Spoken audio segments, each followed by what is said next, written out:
The Nordic medieval period was an anxious time. The period between the 12th and 13th century was a time marked by royal battles, an ever-expanding church, and threats from overseas. Anyone who harboured plans to rule the kingdom could not do so without the support of the church. The church owned 20% of the best land in the country. Several noble families fought for the throne. They not only fought against each other, they also made sure that representatives from each family had high positions within the church world. For those who had the church on their side, had a greater opportunity to rule the country. It was during this time that the majority of the country's stone churches were built, together with several of the hill forts that can now be seen as ruins across our landscape. The forts were built by the crown, bishops and high-ranking families within the ruling elite of the country. During the Middle Ages, Söderköping was one of the country's most important cities. The city was known as a so-called staple town and possessed the royal rights, which gave it special privileges to trade with foreign countries. It was here, in Söderköping, that royalty lived and were crowned. The town had a hospital, 3 major churches, and several monasteries. The city also minted its own coins. The port was very important, and this is why a hill fort was built here, namely Skälvik Fort. It is situated on a hill near Slätbaken, about 16 kilometers from the bay of Söderköping. Not only did the fort guard the entrance to Söderköping, but it also controlled all transport to and from the city, as well as safeguarding the interests of the church in the area. Alongside Skälvik Fort, the royal families also built another fort, or rather a defence tower, constructed of brick which sits on a small island. In the bay and around the island, defensive poles were fixed into the seabed to control shipping. Poles like this, hidden under the surface of the water, were even used back in the Viking Age during the 10th century. The defence tower on the island would later come to dominate the area a long time after Skälvik Fort had long been forgotten. The place is known as Stegeborg Fort.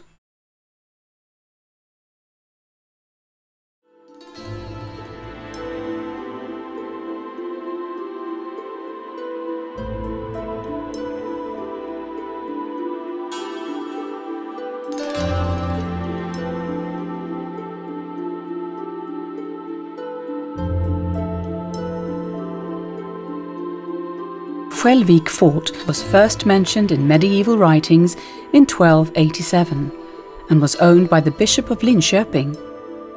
In 1305 it was bought by King Birger Magnusson. In December 1317 he had his brothers Erik and Valdemar imprisoned in Nyköping, where they were to die in early 1318. The brothers' supporters then attempted to overthrow King Birger. Skälvik Fort was besieged, looted and then demolished. Even Stegeborg was destroyed, and the king's son Magnus was captured and taken to Stockholm, where he was executed. According to the Erik Chronicle, Stegeborg was demolished soon after the capitulation. And they broke down all the walls, and not a single stone remained. Soon after, Skälvik Fort was rebuilt and given stronger fortifications. Over the years, the ownership of the fort varied, sometimes owned by the church and sometimes by the crown. During the religious clashes of the 1350s between King Magnus and his son Erik Magnusson, Skälvik Fort was owned by the Bishop Nils Markusson, who had taken sides with Erik. In 1356, Skälvik was heavily attacked and suffered major damage. It seems likely that it was the king who was behind the assault. How much of the fort was destroyed is not known, but what we do know for certain is that when Duke Albrecht of Mecklenburg attacked Sweden in 1363, he was also able to attack Söderköping. This indicates that his fleet must have managed to pass both Stegeborg as well as Skälvik with ease. Skälvik fort was never rebuilt after this, but the stone ruins were probably used to rebuild Stegeborg. In 1902, during a few summer weeks, an archaeological survey of Skälvik fort was conducted. Up to this point, the fort had been more or less forgotten.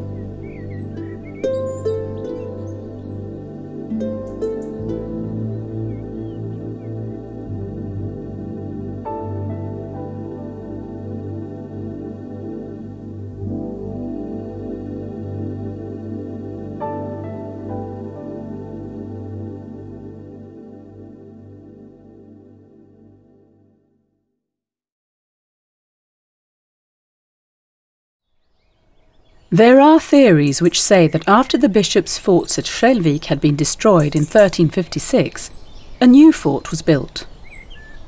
It is believed that sometime in the early 1350s, Munkeboda Bishop's Fort was built on a small island where Lake Roxen meets the Motala River.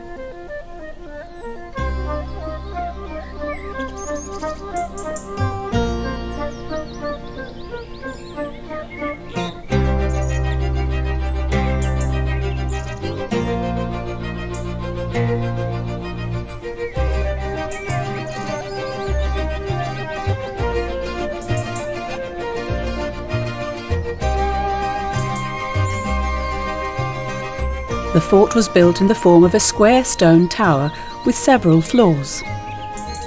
From here, the waterway to and from Linköping could be controlled.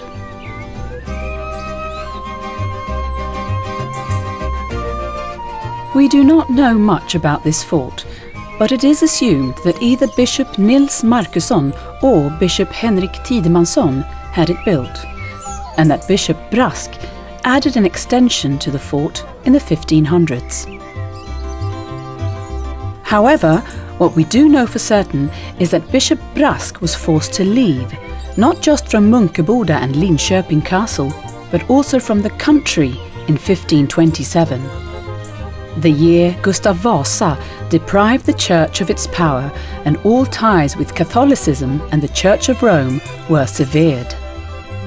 Today, the remains of the episcopal fortress and its associated buildings are surrounded by wetlands.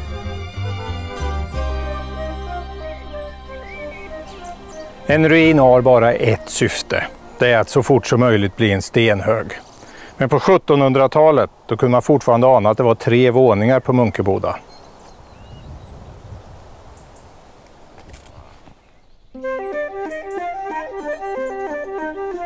In 1997, an archaeological survey of one of the remains was conducted, which resulted in the discovery of findings dating back to the 15th century.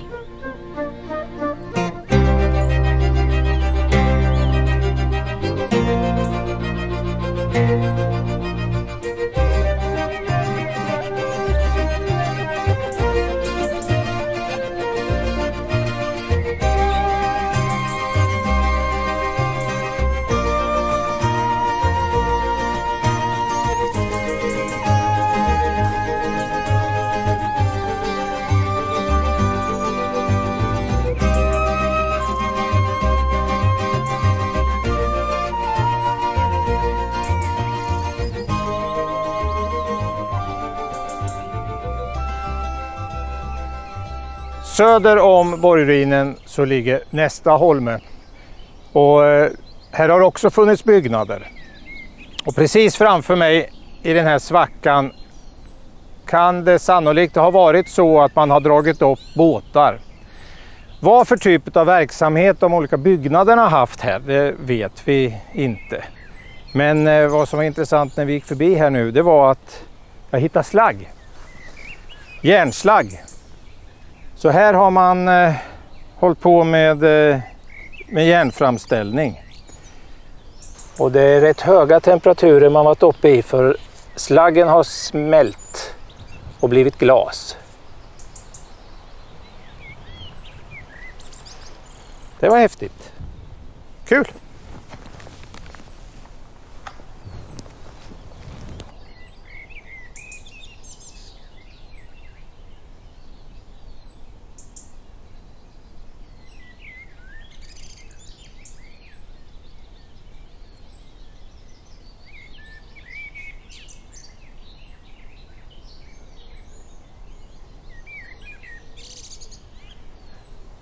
Munkeboda låg väldigt strategiskt här nere vid vattnet. Med farleden som gick in här och med kontroll på den andra udden. Men det var inte den enda biskopsborgen i området. Samtidigt som Munkeboda fanns så hade vi också ytterligare en borg uppe på berget där. Henriksborg. Låt oss gå dit.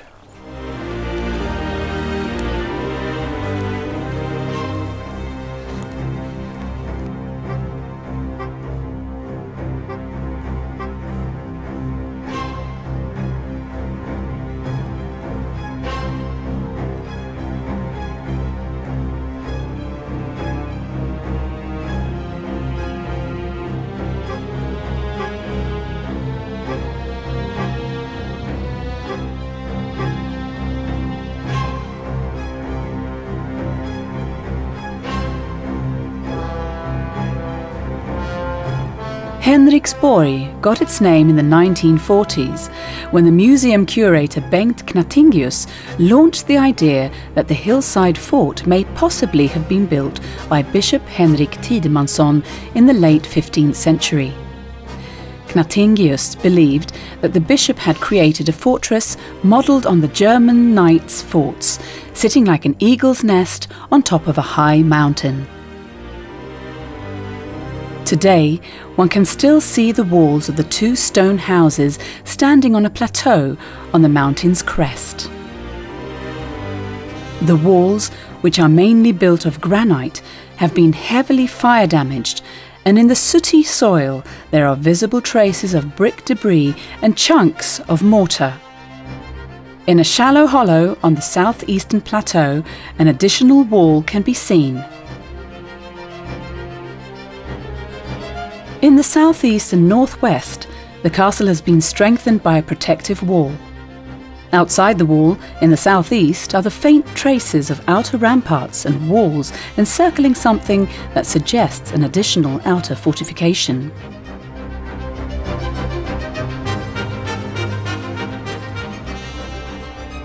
År 1497 då var Sten Stures styrkor här och brände borgen. Och de gick så grundligt tillväga att man än idag kan se spår av den förödande branden. Det här teglet som borgen var uppbyggd utav, det har utsatts för sådana temperaturer så att teglet har mer eller mindre smält.